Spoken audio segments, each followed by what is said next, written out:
At Rosemount High School, the stage is more than wood and light. It's legendary.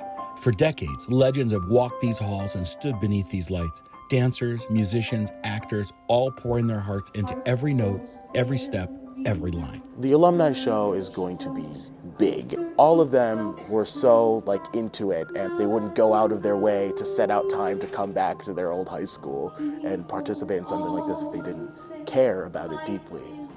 When I found out that Mr. A was going to be doing an alumni show, it was something I was very excited about because we've never done an alumni show. To get to see a lot of the familiar faces that I went to school with, whether it was, people who were older or younger than I was, we just kind of picked up where we left off. And being able to share that with my kid now, it's an experience I never thought I would get to have.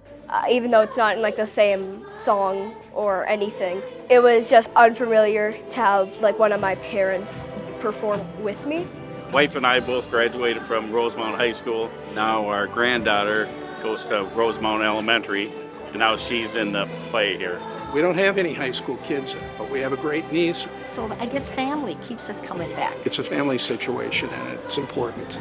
The performing arts in Rosemount is really a community unifier, and that's what OnStage is. That's just a community staple.